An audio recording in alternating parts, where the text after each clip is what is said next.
compared to a lot of people that have complaints and stuff. I don't take not a single medication. At all? Only eye drop. Wow. That's it. Don't take no medication, no recommendation for any. No blood pressure, no nothing. So I don't know how one should be very grateful. Spoke with last time before my doctor retired last year. He did physical.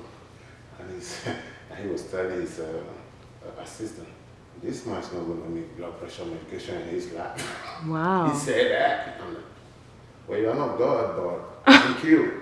Yeah. Yeah, for real. So, I don't have any reason to Wow. worry. Every now and then I have like upper respiratory infection from Allergies? allergies, and that's all I got. Yeah. Where is the recording coming from? From there too? Yeah. So it's not going to be too far? No, it looks good. Ah. I'm not going to make you look crazy in front of No, I'm everybody. not concerned about me. I'm concerned about you getting what you want. I got it. I got it. Okay. Absolutely not. I'm not concerned about me at all. I'm concerned about you getting the information you want. I got all the information I wanted. All right. I just have a few questions. Okay. You want to ask it right from there? Yeah. Okay. Yeah, I am. I was just going to ask about, because remember you said that you were trying to come to America, but you were like denied. Multiple times. Multiple times, and so that's how you ended up in Japan. Yes. How was that? Well, Like that feeling? Because you didn't know anybody in Japan, right? if I didn't know, Like you didn't know anyone in Japan, right? no, I didn't know any person in specific, but I had some friends that knew people. We heard about it, but the whole information was actually when I was trying to leave the country. I went to the U.S. Embassy multiple times and I was denied entrance, a visa. So, well, that was right before my father passed. So when my father passed, it looks like the whole hope was dashed too. So there wasn't really much to hang my hope on. So I was more desperate to get out of the country for survival. So what happened then was I went to a travel agency that I knew somebody that owns the agency, and I told them at that time it was very easy to get a visa to go to Germany, West Germany. So I was so desperate. I was like, well, anywhere I get a visa to the passport, say, if you can help me get a visa to anywhere, I don't care, I need to get out of here. And they said, why are you going to Germany? Why don't you just go to Japan? They make a lot of money there. I was like, okay, I'm not just saying Germany, I said anywhere. It's okay, try Japan. How much is the ticket? I don't know, I think the ticket was like about 20,000 naira or something like that. So that sounds very expensive, but I was like, well, let's do the visa first. I paid 400 naira. For the visa? Yes, 400 naira. At that time, I'm not sure how much 400 naira was, but right now 400 naira is like probably less than, just a little bit over $1. Wow. Now, but at that time, probably 400 naira would probably be, see if $1 was like 7, 8, so it would be like $40 at that. That's still cheap. Yeah, that's how they gave me the visa. So the strategy was, I had a friend of mine had already got his visa to go to Germany, but he's the only one I know that knew somebody that lives in Japan. So now I put it upon myself to convince him so that he can travel with me to Japan instead of going to Germany. That way I know somebody there. Yeah. Wow. That's how we went about that. And he was mostly concerned about his finances. He didn't have no money to buy that ticket, but I was depending on my family, my sister, and all of them to buy me ticket. So, and I told him, well, we can find a way. So we went to his mother, we went to his village to help him. You know what cassava is? It's like flour, garri flour. So we're like helping him to raise money and doing some work in the farm. Cassava farm until he was able to raise some money. So we decided that's how we went to Japan. Wow. And when you got there, And he has a cousin. I'm not sure what their relationship is, but I mean, they are relatives, but they're not so close. So when we were going, actually I had when I was preparing, I had actually $150 was what I had in my pocket as my travel money. And out of that $150, I remember Stella Uncle Iman's wife. gave me $50 out of that money Wow. when I went to tell them that I was traveling. And when we were going, when we were leaving, they asked me how much money I had with me.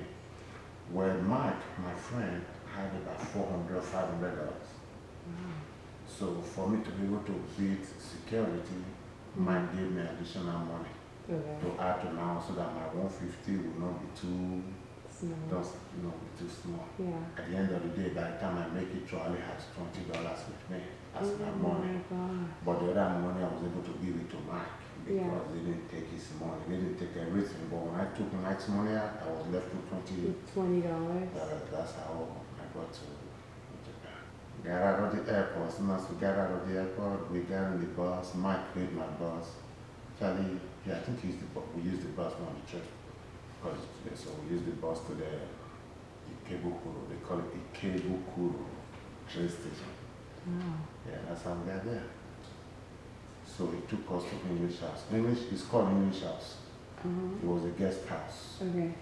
It's a guest house with probably almost about 20, 30 rooms.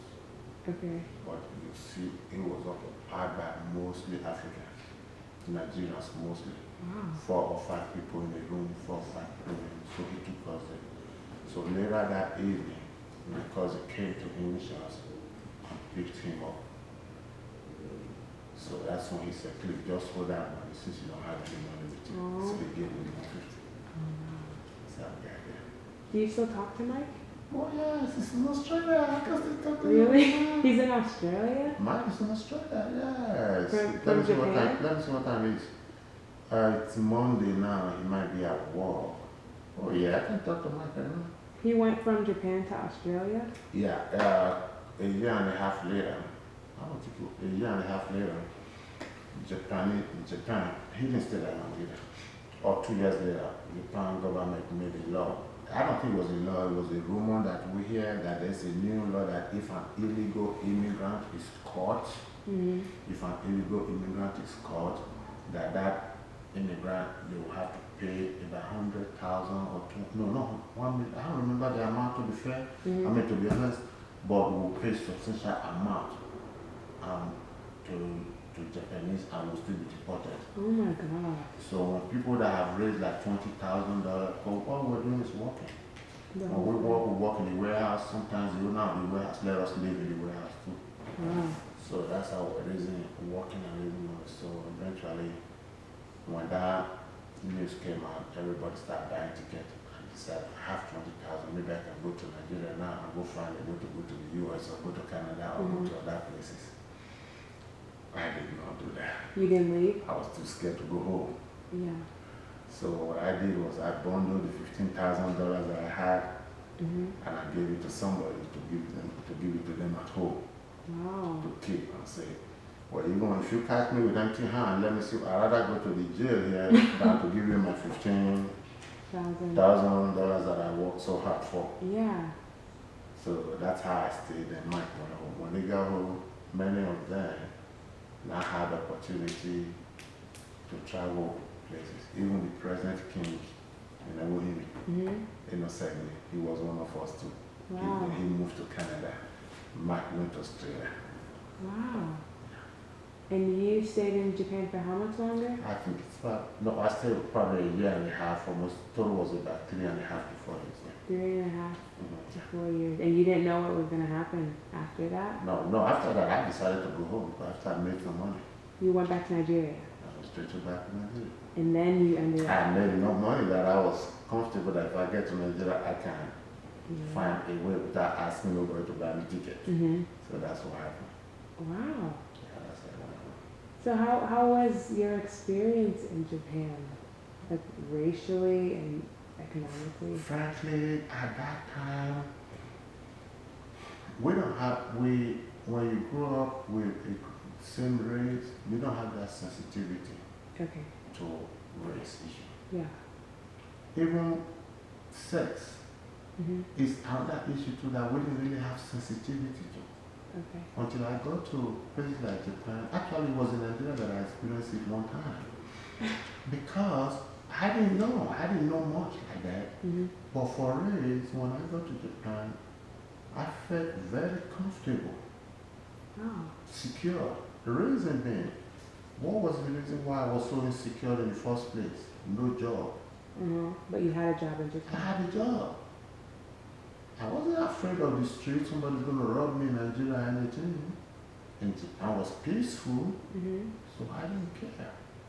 The guy that I worked for, he built a place for me and my co-worker to live in, because his house is like this.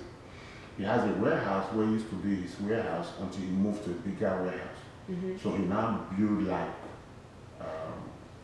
it's not like a mobile home, but like a little home inside there for me and that my friend to live. Mhm. So that's where we lived. And he was charging us, I believe, 30,000 or 20,000 yen every month, which is like about 60–70% discount Wow. from what we would be paying if we had rented a house somewhere. Yeah, that's really nice. So basically every evening, every time he will invite us to his, not every day, but maybe like weekends, he will invite us to dinner with his family in his living room. We'll eat with them, we'll live there. So That's really cool because I wasn't alive, obviously, when you were in Japan. This was the 80s, right? you were, oh yeah, that's right, because your mom was pregnant with you when I came here. Your mom was pregnant with you when I came here. So. Yeah, because Japan, Valerie was alive. This is, right? Yes, and she was a little girl. And so you didn't get to the US until 96? Well, yeah. What is that, like 10 years later? Huh? Like 10, 9 years after Japan? No, I went back to Nigeria. And spent how long I there? went back to Nigeria and started trading, going to Europe, going to Asia, trade, and do one thing and the other. Just working? Yeah. And then you finally got your papers to come here? No, really. Really? Mm-hmm. It was that hard to get into the United States? It was the same rough way. And so, but you said Japan was still your end destination? Now? No. Japan now is just a reflection. Yeah. I went back in 98. Remember when I was talking about when I had a strike action, I went back in 98, Mm-hmm. just for about 34 weeks or something. Yeah, I went back there, but I was still struggling too when I went back there. Yeah. So, but now I want to actually go there in a form of, say, let me get a picture. It's just a reflection of what I would love to do at that time that I couldn't do. Let me see if I have opportunity to go there and still go. Yeah, I couldn't just jump into a Japanese restaurant and go buy food. It's so expensive. Yeah. We'll buy food and cook and eat Mm-hmm. every now and then. So it was, that's why I still want to go back there. To get the full experience. Exactly. I know on one or two occasions we went to, well, that was Nigerian when I went to two concerts and stuff like that. Who did you see? Who? Oh, you remember one group they called CNC Music Factory? You saw them in Japan? I saw them in Japan, then I saw Boys to Men in Japan too. Wow. Yeah. That's the only place I've been to concert. I've never been to concert too. So, yeah, just two. So would you say, not that you're happy that you got denied access to America, but you think that you needed the experience in Japan before you got here? Like you needed to experience it first? To get here? Mm-hmm. No. The trip was about survival. Yeah. It wasn't, I mean, I tried to come up here because I have family here, but I couldn't come here. And it's at a point in my life where I feel like, I mean, I'm begging too much, asking people for help all the time. Let me see whatever I can do to take it's just taking the chance. That's what sent me there. So that's like, it's been a long journey. I keep telling people lately, based on the experience, that things, your crisis, what you might consider crisis at a time, might actually come back at a different time to be a very valuable asset for you. That's how I see the journey. Yeah, so it was a tough time. Yeah. Wow, that was a journey. I didn't know about all the other countries. Oh that wow. I thought it was just Japan to the U.S. No. The journey started from Lagos to Rome. No, I'm talking about the initial one. Milan. I go to Milan to Japan, Japan back to Lagos. When I was coming back from Lagos, when I'm coming back from Japan to Lagos, because my visa had expired, Japanese immigration would not let me just go home. So I have to pack my stuff and everything and go and meet immigration detention for 1 week. Wow. Before I came back home. That's when I came through because I bought my ticket. So they had me on a Turkish airline to Istanbul, from Istanbul to Cairo, from Cairo to Lagos. My God. Then I also went to Bombay in India, but those ones are not really, they're most probably like transit and stuff. Yeah. But the major ones that I just mentioned is the Fiji Islands, Hong Kong, Malaysia, and Indonesia. Wow. Are you thinking about going to any other country besides just Japan? This is Japan because with the rest of them, I didn't go there to go live. I was just stranded in those areas, so I don't have any ties to them. I had a Japanese girlfriend that we lived together. She even followed me to Nigeria. All that time when I went home, she came back to meet me at home. So I had a little tie to Nigeria in Japan. I lived there, I worked there, I partied there as much as I can. I still have some few friends there. So,